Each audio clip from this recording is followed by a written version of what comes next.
this lecture, we will first consider combination of two mirrors.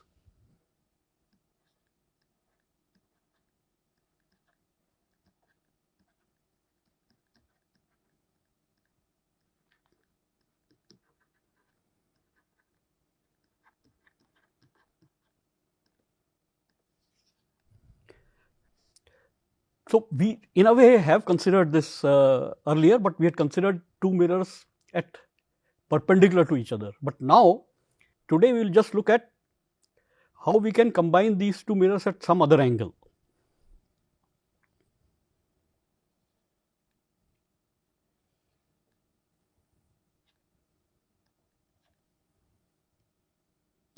So, let us say I have one mirror which is basically in the xz plane, and another mirror intersecting the first mirror at the origin, and it makes, let us say, an angle of alpha. Call this mirror as mirror M2, and we want to find out what is the resulting operation when sigma 1 reflection operation is followed by sigma 2 reflection operation. So, we want to find out the resulting symmetry. Now, in the last lecture, I had constructed a reflection matrix for the mirror M2 and as well as mirror M1. So, for the mirror M2, the reflection matrix is cos 2 alpha, sin 2 alpha, 0, sin 2 alpha minus cos 2 alpha, 0, and the last row is 0, 0, 1. For the mirror M1, the reflection operation sigma 1 that we have also done 1, 0, 0, 0, minus 1, 0, 0, 0, 1. So, sigma 1 is the mirror in the xz plane with the normal to the y axis. So, therefore, the second row of the second matrix has a minus 1 and other on the diagonal, while the other two remain 1. Now, when I multiply these two matrices, one would get the following resulting matrix: cos 2 alpha, so first row into the first column, then first row into the second column would give me minus sin 2 alpha, 0.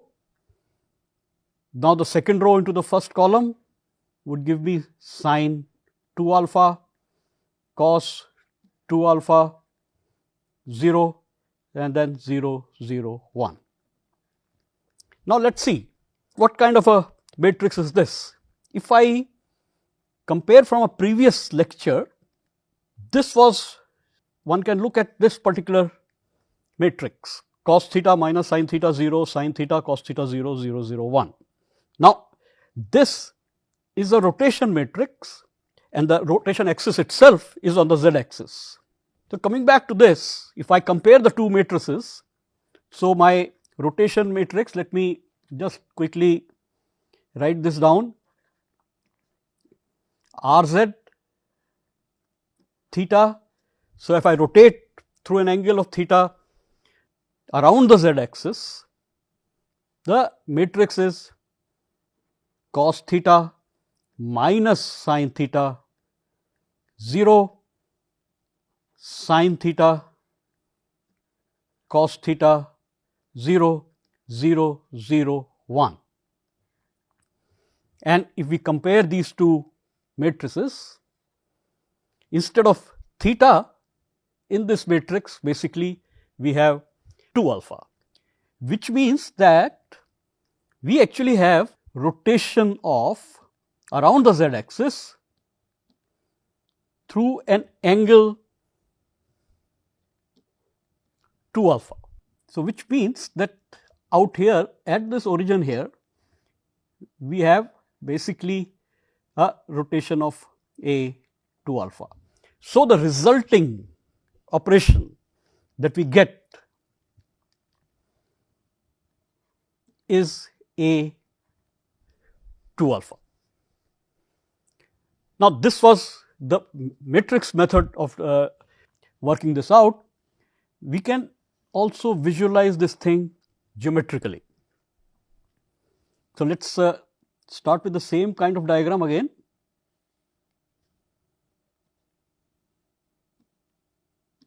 Put the two mirrors, one in the x-z plane, other at an angle of alpha. So, this is M1, M2, and let us see how we can work this out geometrically. So, let us say that I put a asymmetric motif. Let me put this motif here.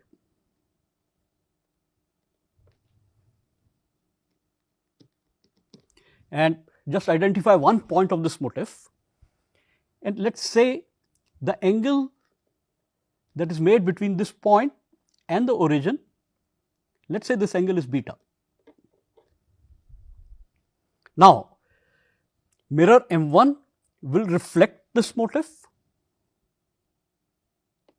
and change its handedness to this location. So, if I call this as motif number 1 and let us say this is right handed, then this becomes motif number 2, which is left handed, and clearly this angle would also be beta. So, this is the first operation of reflection sigma 1. Now, the second operation, which would be sigma 2, would reflect motif number 2 through the mirror M2 to somewhere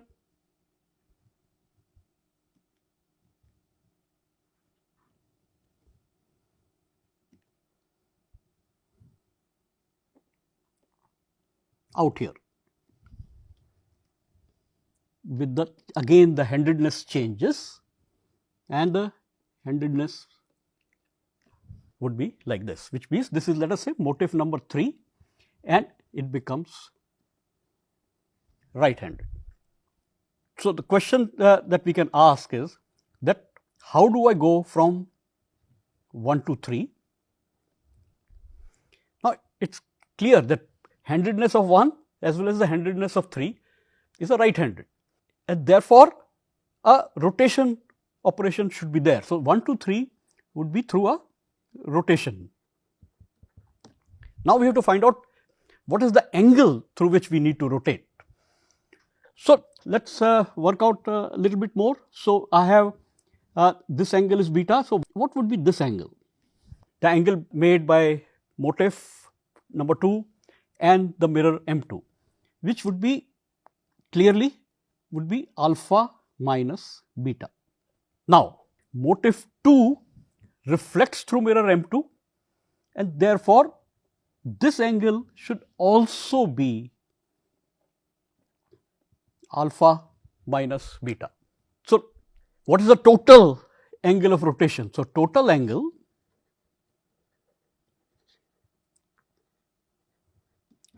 of rotation that is required would simply be just add up all of these. So, I have beta, I have another beta, then I have alpha minus beta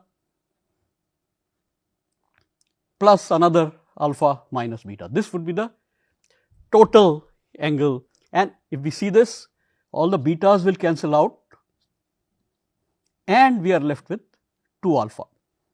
So, again I have the same result as we got from the matrix method, and therefore, I have a rotation of A 2 alpha at the origin. Now, let us move a bit further, that can we have any arbitrary value of alpha, or will there be some restrictions? Because remember, we are talking about rotation, and therefore, if there has to be a rotational symmetry which is crystallographic, then we need to put some restrictions on alpha, and let's find out what those restrictions are. Therefore, not all values of alpha would be allowed.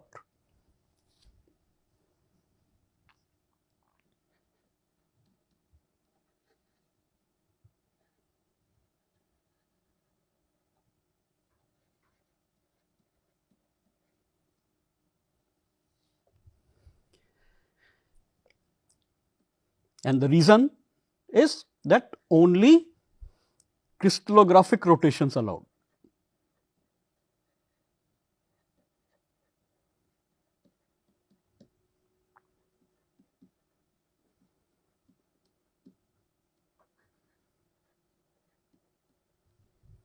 So, if there has to be, and let us say rotation axis A, let us say 2 pi upon n for an n-fold rotation matrix, then n is restricted to 1, 2, 3, 4 and 6. So, very clearly n into 2 alpha has to be necessarily be equal to 2 pi, which means that alpha would be equal to pi upon n. So, this is where the restriction on alpha will come, the angle between the two mirrors. Let us write down all the restrictions, or let us write down all the allowed values of alpha.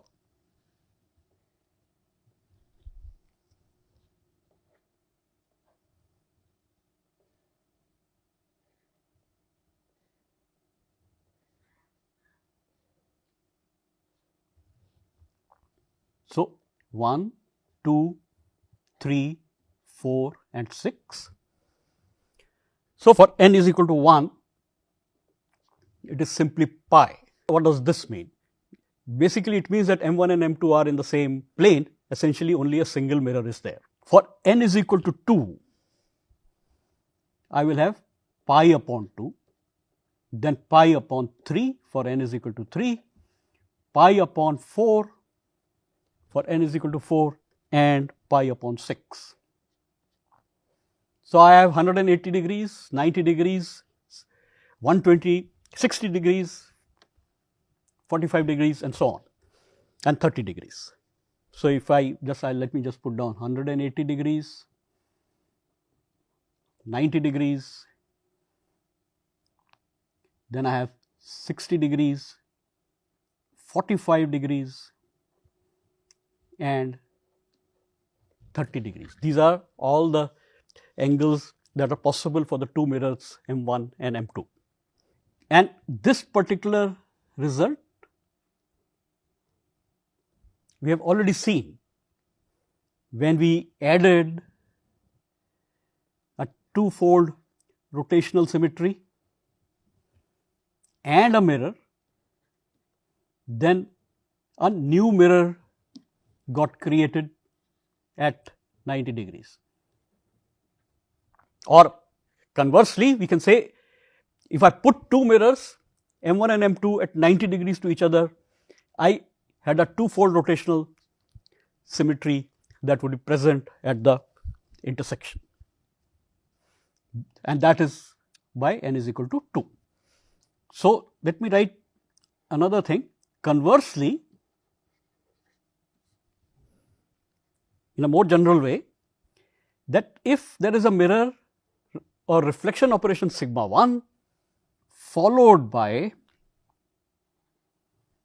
A alpha, a rotation of alpha, the resulting operation would be,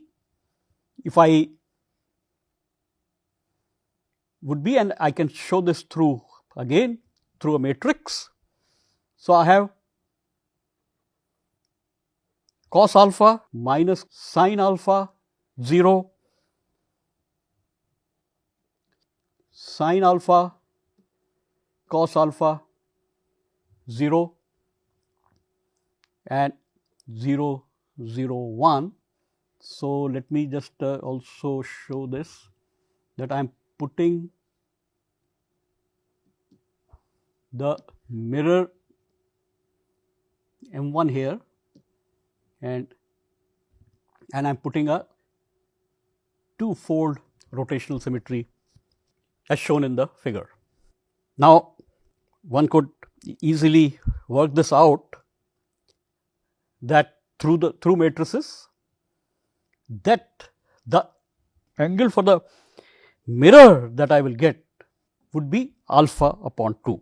So, there would be a reflection operation sigma 2 at an angle of alpha 2. So, one can show this on a diagram. So, I have a mirror M1, then I will have a mirror M2 at an angle of alpha by 2, where the rotational when is A alpha. So, now this is I think should be quite straightforward, and we are now coming close to getting all the possible two-dimensional point groups. But just before that, let me just put on a couple of properties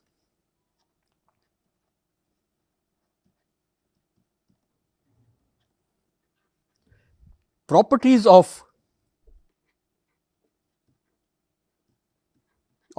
rotation and reflection matrices.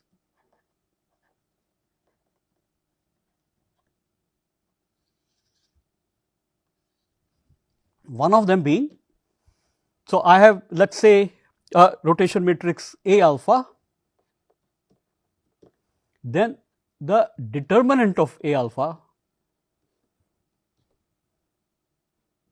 will always be plus 1, and basically we are assuming that this is a right-handed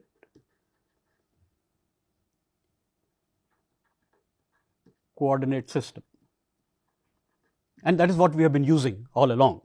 Another is that the inverse of the matrix A alpha is equal to the transpose of the matrix A alpha. What this basically means is, then A alpha inverse multiplying into A alpha is equal to A alpha transpose multiplying into A alpha, which is equal to the identity matrix.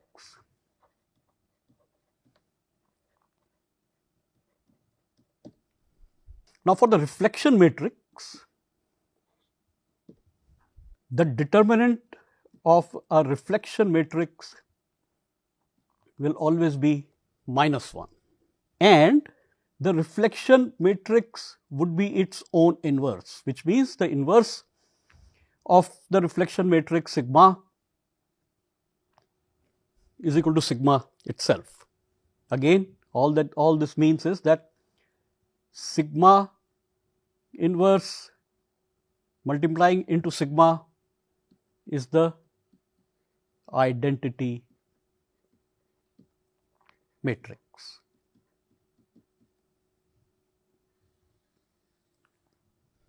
So, this was just an aside to know a couple of properties of these matrices.